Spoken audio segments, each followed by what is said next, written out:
Gary Nickerson, And I'm Quinn Taggart. and this is Outside My Window. So with us is Jeremy Watkins. Jeremy, you're the director for MACBETH. Now, this is a 400-year-old tragedy done by the bard himself, Shakespeare. What makes this hold up 400 years later? That's a great question, Quinn. That's a question that I think a lot of people ask about Shakespeare that don't know about it, that aren't as in touch to what's going on with how relevancy works with these 400-year-old plays that he wrote. When you think of how he catered this play to the king at the time, he did his research. He did his. He got to actually, get some insight into what the king believed in and what his habits were, and what his hobbies were, what he really thought about when he wasn't being the king. He took a few of those things and he was commissioned to create this for him. A few other things that happened at the time. The gunpowder incident happened around this time as well, and there's some themes in this play that were written to kind of keep the common people in line a little bit because things were fraying a little bit in society.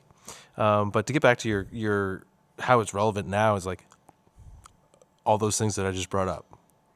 Do you see those things happening around? A lot of the things, the material and the social structure of how things play out, we kind of rinse and repeat that in history. So what's really fun is that you take these 400-year-old stories that were created in enriched English language at the time, and still today it's known as one of the best books that was ever put together, the complete works of William Shakespeare, right? So it's really fun to find the nuances, find those things that you can connect with. And this particular show really kind of shines with what you look at. Like, I don't know, just turn on the news, I guess, and take a look around. You'll find a lot of the things that happen, and people reach back into these stories to gain inspiration to create new stories too. We're in a world where, there's new stories all the time. You got how many platforms that are making all kinds of material now, and they need to draw on things. So the really meat and the bones and stuff of this show is really, you can find it being inspired still today. You just need to take a broad look around. I know when I've attempted to read Shakespeare over the years, I found it very cumbersome for me to visualize what was happening given the language along with everything else. How did you bridge that gap to bring this to stage? One of the easiest ways to do it, I would suggest to anybody, would be to do a Shakespeare in 30 minutes. Do it in 30. So there's scripts out there for that. What you're going to do is you're going to get an accelerated version. So luckily I did it during the March Break Arts Camp that I do here at the YARC. I used to facilitate here at the YARC. Life gets crazy, but life gets busy, and other people get to do the roles. But at that time, I was in search of something that we can put together in a week to show some family members and friends a piece of theater, and there's many different. I think there's probably one for every one of the works, but I ran across a Shakespeare in 30 of MACBETH, and that's what we performed with 9 to 16-year-olds at the time. But what it gives you is the structure of the show really quickly. So all the major points of contention that happen in the show, all the separate murders that take place in the show. Did I mention this is a dark tale? It is. They label it as a tragedy, and yes. It is. But who and why those people are part of that, and you can really dig deep into and explore so we take that 30-minute show. Now we know kind of the structure. Where do we want to really dive in deep into and show and when you're adapting, you get to explore what you want to use to show that, and where you put them, and what timelines, and that's that sort of thing. But that's how I got to get a broad view of it, was just doing a Shakespeare in 30 with a group of kids. Now this says adapted by Jeremy Watkins. So what sort of nuances did you add into it to make it yours? Yep. I had a really trial and error. Tried 2 or 3 different concepts with staying true to this to the author. First of all,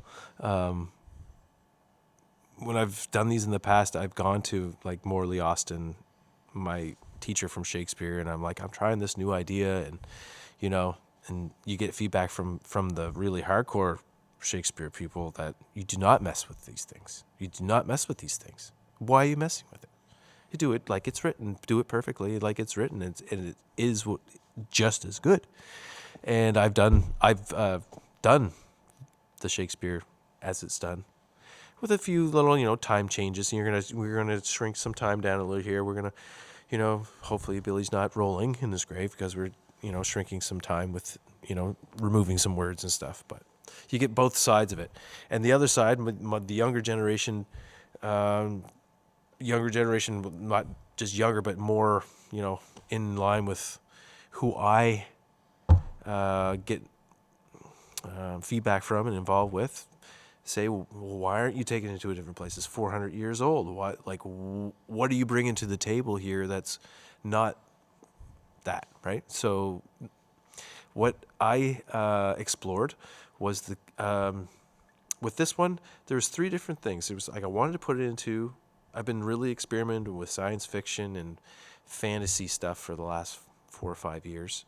So I wanted to go into that direction. So we're going to go into a different world. We're going to create a different universe for these people. And that's where the idea of using some Latin phrases for these Latin words for these places. If I can say my words correctly, Quinn. So we're taking Scotland. We live in Nova Scotia. We're going to create Scotia. New Scotland, but the original Scotland, but something different, right? We're going to take England. We're going to change England into a different place, a totally different world. So we created Terra for England. And there's other references to Norwegian raiders and things of that from that area that kind of swoop in. They're talked about as descriptions in the show. The show is very descriptive, where it's like, oh, I want to show what they're talking about a little bit. But we turned Norway into Noxus. So Noxian army, for example. So those are the 3 main changes of place. So then we have, I kind of went for a Final Fantasy type feel for the broad spectrum of characters that are out there, so that we can add youth, we can add young people, we can dual up roles, we can get, if need be, males being played by the opposite sex and all that fun stuff if need be, and just being create a more inclusive type universe for these characters. From there, we Macbeth's a show about removing people from situations. So along with that, I removed some people from the script, but I also adapted a character into being a messenger that's translated through the world, so that it's a communication that's going on, because the character of Ross is the communicator. He gets told to go do this, go deliver this message, go deliver that message. So how can we do that over a short distance of time that makes sense to the audience without taking minutes and minutes and minutes to talk about it?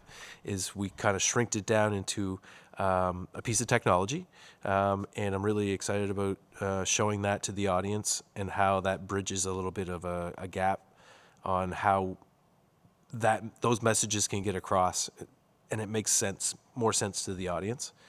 And in the evolvement of that character to page, like writing it into the script adaptation, the costume department created such a good costume for this character that we were going to use in the technology that I was like, I really just wanted to showcase the character on the stage as well. So the character gets to come out on the stage, and we get to use a really cool piece of technology to deliver messages really quickly. That was a really fun adaptation that I made. Just to kind of give it a old world, using a little bit of technology to make life easier for people, is the feel and the aesthetic for the adaptation. So what's your target audience here? I mean, obviously you're dealing with a tragedy that was written 400 years ago, so certainly boomers and Gen X's are going to remember this from high school. But what Yep. about the younger audience? Is this relevant or suited for a PG-13 style audience? So there's a viewer discretion on the poster. It's a safe label.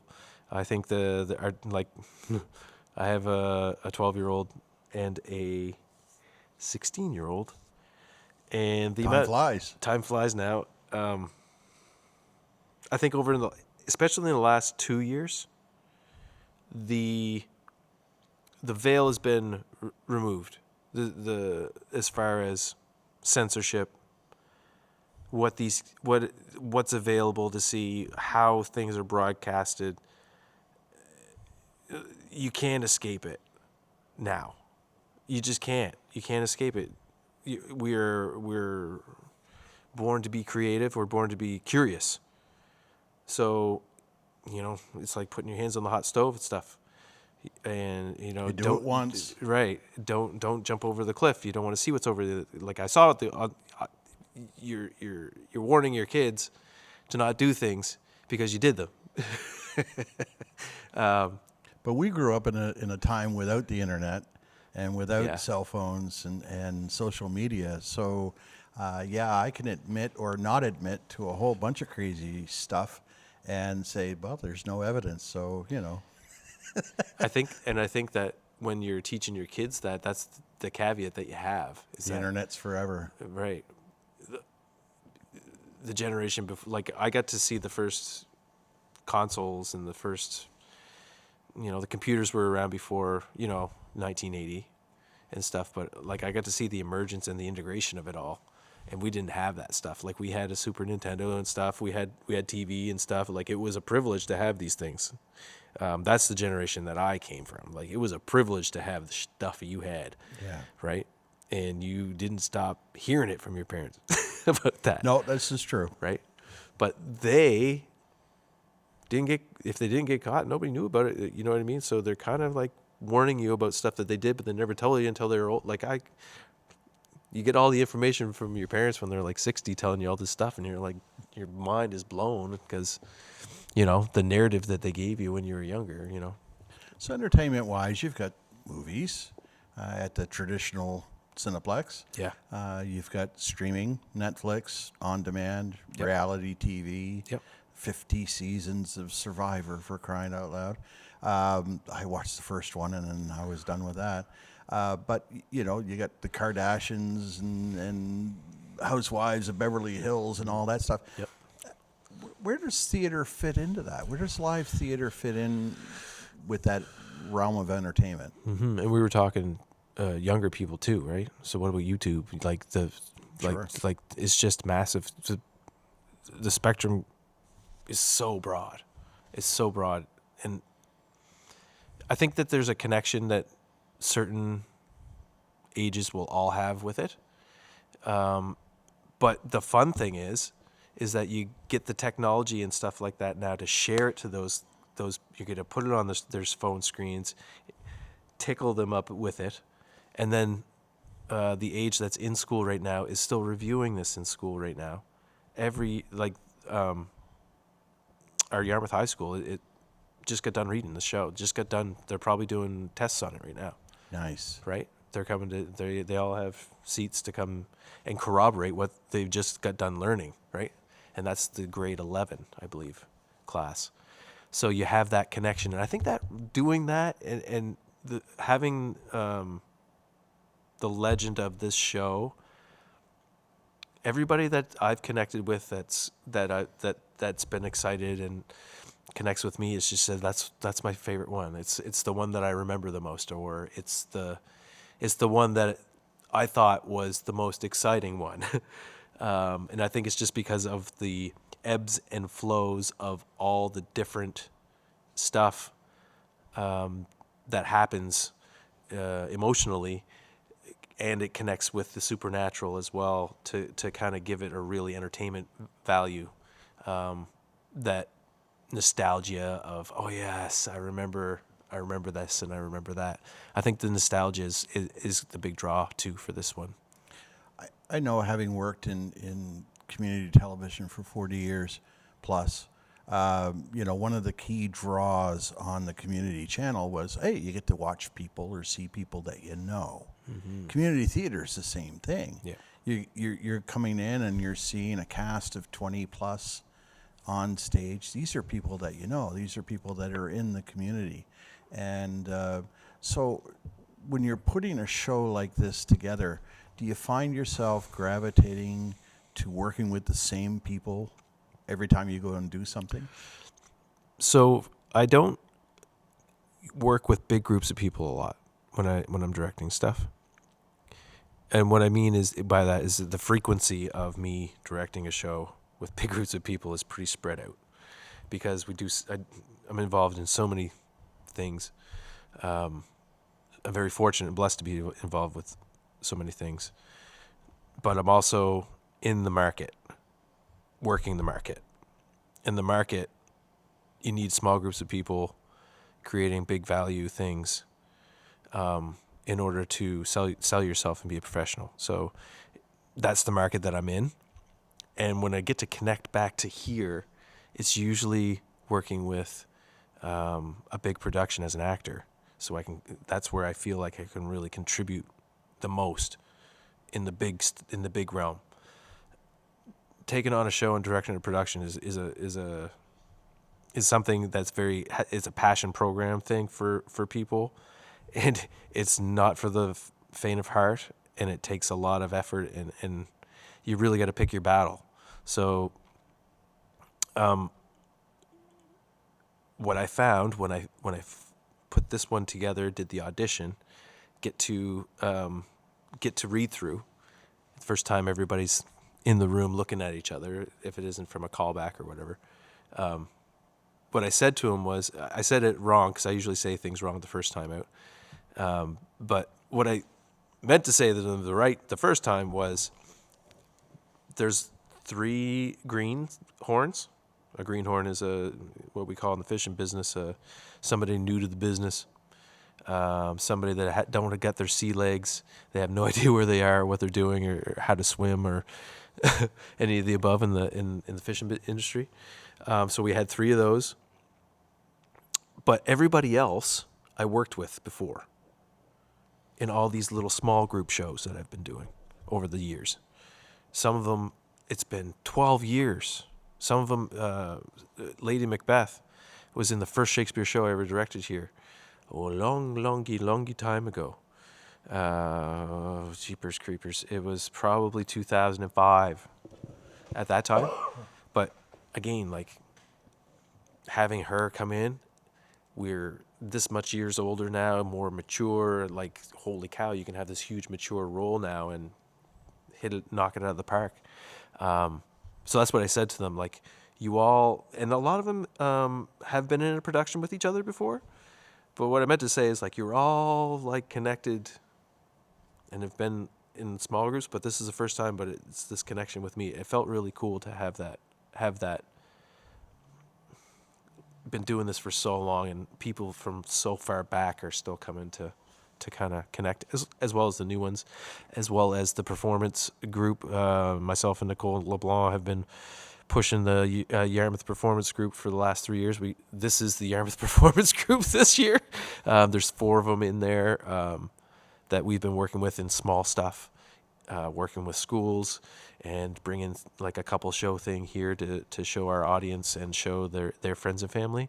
And they've all made it to the high school now after 4 years of working with us. So this one is a good one to showcase those students, how they memorize stuff, how well they can, it just flows out of them. In a lot of ways, they're like giving like, The emotion makes a yeah. difference. And they're leading the way for the others to memorize and step into it, because they've been dealing with me getting them to memorize stuff for the last 4 years. So When you're working with a crew that knows you, has been with you before, that's got to take a fair weight off your shoulders as well. You can trust that, all right, those people are going to get it right. They understand my vision.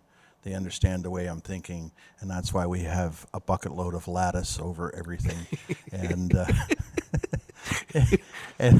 sets that just make a shit ton of racket when you move them around. Right. But I mean, that's part of it's community theater, and one of the things about having people come out to community theater, again, seeing people that appreciating the fact that we're all volunteers. Mm-hmm. Yep. I'm laughing as you bring up people knowing my, like, understanding. I don't think there's very many people, as I've gone through this, that haven't just kept continuously asking me questions. Like, so what's this?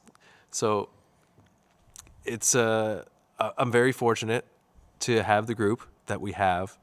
This one is very much a fringy sandbox, what I call a sandbox type theater. But when all the elements come together, and where the disconnect too that can happen is with your cast, and knowing that as a group, it's like I've stuck with this is the staging that we're going to use for these scenes. I know that we're in Ingrid Dion's office building, in her foyer right now in the reception area. But walk on, do that blocking, and walk off, and these are your entrances and your exits. It's always going to be the same, and we've done very well at keeping true to that. But the disconnect can happen is, okay, well, why is it this and this? And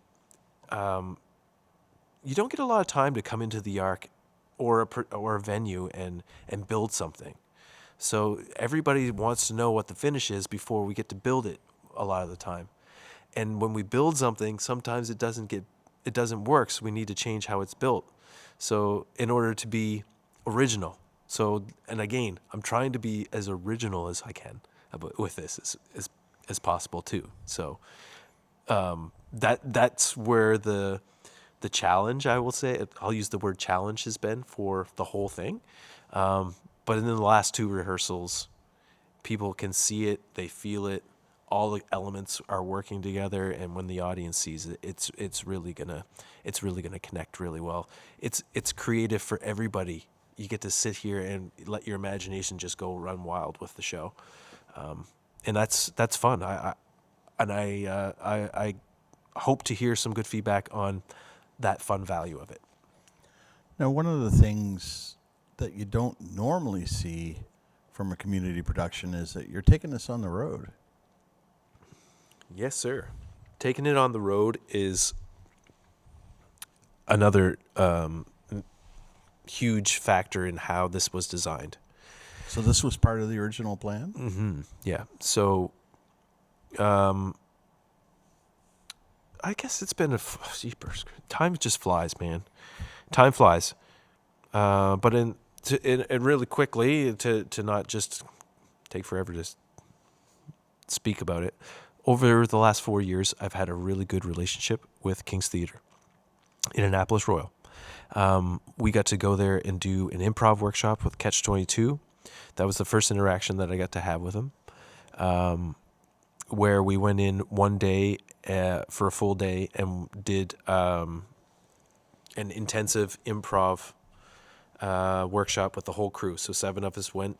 There was a group of 15 of them, and we had 4 groups, and we just rotated the groups around through the theater, and there was 2 of us at each station, and all these new actors and different people from the community got to just kind of do that rotation with us.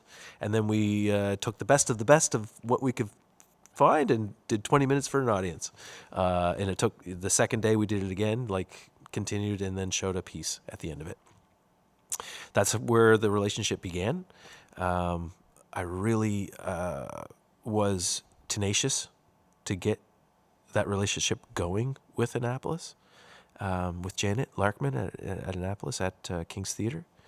And once the relationship started, she's been so nice to me. She has been so gracious. An acting workshop with some extra improv on the side. Workshop I went up and did in another time. But we're talking, I get to go once a year, and then a year goes by and I get to go up again. You can't, these pools, you don't want to oversaturate the market. There's not a lot of market there, but it's such a nice, beautiful venue. From there, this one, the booking of this one came up. So the booking of this one with the YARC and Judy, it took 2 years in advance. So I'm here 2 years in advance in her office, talking to her about lattice walls and crazy ideas about putting this show up, right? And once I had that, I'm 2 years out. Why aren't we looking somewhere else? So I reached out to her, offered it up to her as a show. We get to do 5 shows in Yarmouth. We're going to do a weekend show there. We're going to do a Saturday, and we're gonna spend the night in Annapolis as a cast, and then we're going to do a matinee for the community in Annapolis. I'm really excited about that. The King's Theatre is just a beautiful, handcrafted, over 100-year-old stage. So it's so acoustically sound, and it's their movie theater as well for their town. So they have all the up-to-date sound, lights, and tech going on in there. So it's really going to resonate well. And then we're pushing into that valley and up into Wolfville, into the city market that can come down and take it in. So how much influence did that projected road trip piece factor into your blocking, your set design, and the tech in itself in order for you to make it portable? Yep. It was part of the discussion I had with our tech team last night, our crew last night. The crew and the cast have equal amount of effort physically as well as line-wise with the show. So I was talking to them about how I totally changed the setting and the aesthetic and how this thing worked. Because the original idea was a lot of scrim work. Because the show deals with going indoors to outdoors to indoors to outdoors in a different country, indoors back to the other country, to a coronation, to getting references to going to Scone to get the coronation done. Like, it's just moving all over the place. People have to leave the country to save their bloodline. It's the only way they can survive. So you need to leave the country or leave the world and go to the different world in this scenario.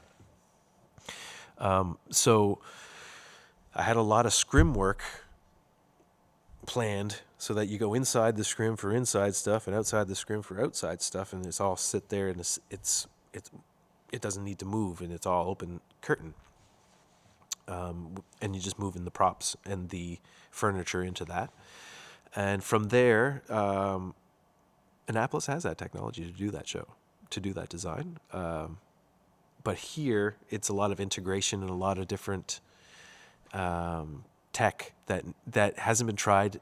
We don't have a lot of time to do it.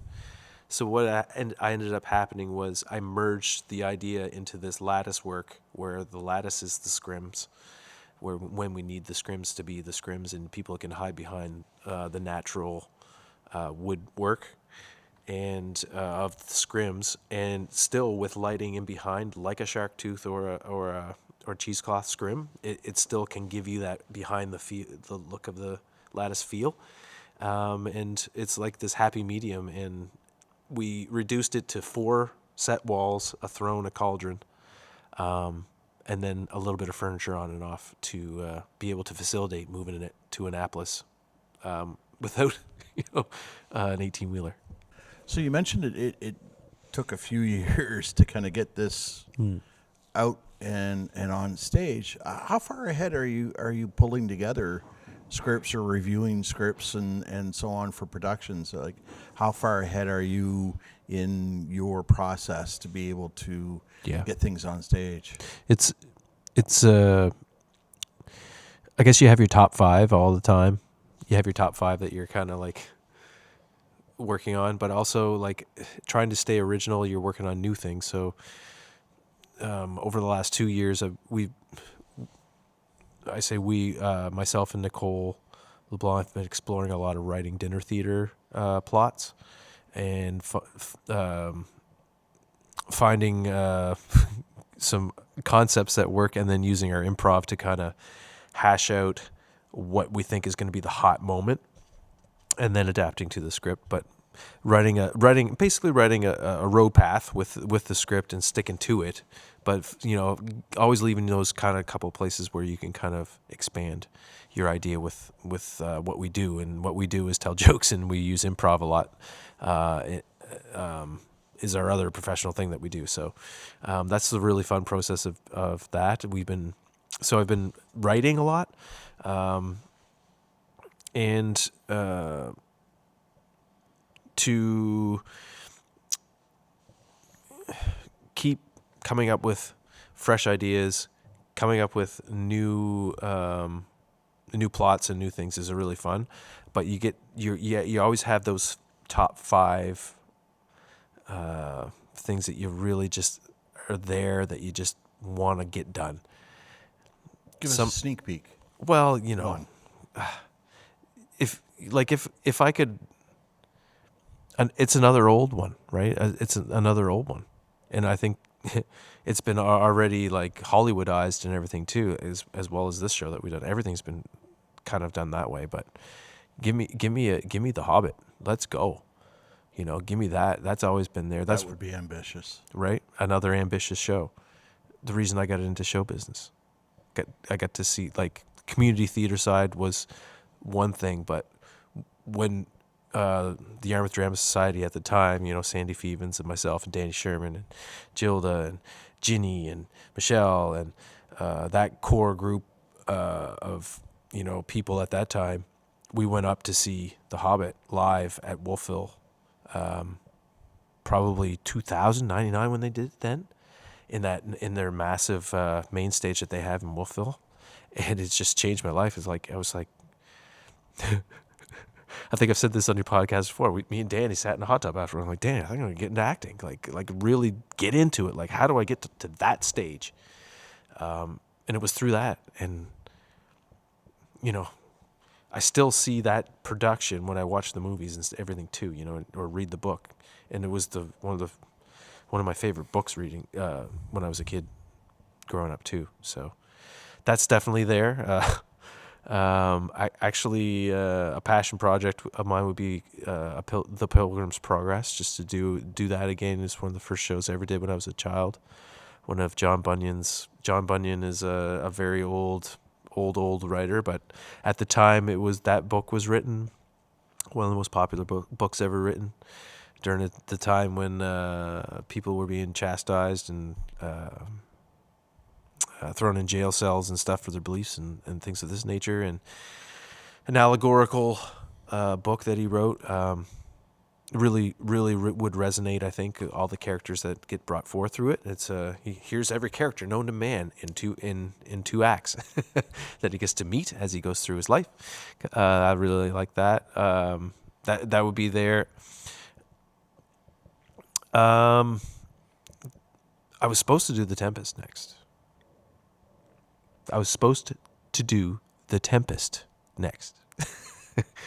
And that came about by having really good family and friends. Aaron LeBlanc, my brother, a guy that I work with, wrote a collection of children's plays that I got to direct for him, and just a guy that's in my corner all the time, and anytime I need him. And he got to see Midsummer, got to see the last, and came out, and he's like, you should really do The Tempest next. It would really connect with your maritime themes and stuff this nature. So I always am thinking of the next Billy to do, because those are the ones I really like to direct here. Because I can go out and explore and use the market for all the other ideas that happen and we do. But, you know, to put something and bring a community together, give them a new language to learn, give them something to learn, get them to strive, go through the crap of it too, of the, not, and what I mean by crap is the doubt, the I don't understand your vision, that part of it all, because it's the Shakespeare too, and learning all and getting to the other side of all that is what I really enjoy watching and sharing with the audience, because I was that person once too. You haven't heard Shakespeare till you've heard it in the original Klingon. Kapla. Remind everybody of the dates. Okay, so Macbeth is happening on May 1st and 2nd. That's Friday and Saturday. But also, if you hear this before Thursday, we're having a Pay What You Can Thursday show. It's a pay what you can. I've had some people with some students, people asking me for, some favors. Are you going to do some giveaways and stuff like that? That's coming, but only a couple people get the giveaway stuff, right? Let's do a pay what you can. The last one that got to happen was James Turpin's directed and wrote and adapted Scrooge, and it was a really great opportunity for people to come because there's no royalties. We're donating the royalties to the YARC. This is a money generator for the YARC, which is a not-for-profit organization that provides an artistic outreach to all generations that have a building that they need to maintain. So this is a money generator for the YARC. We're all volunteers, and we're having a pay what you can dress rehearsal on Thursday. We tell our actors, and all our actors know, that dress rehearsal is a show. Usually there's about 5 little people out there laughing and clapping. So it's in ha ha ha ha. But hopefully, we're hoping that a nice little group will come out. Some people that can't typically get out to the YARC for this reason or the other. It's a pay what you can. You put what you can in the bucket. You come in for general seating.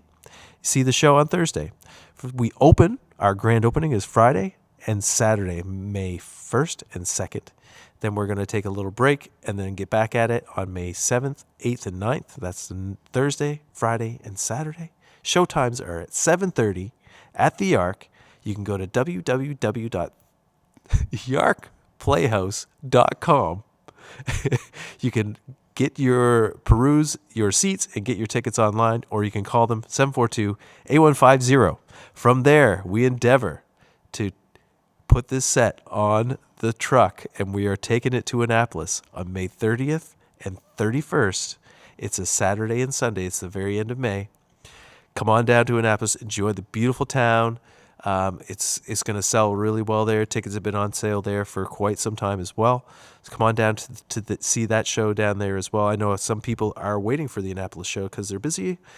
So it's going to be a great experience.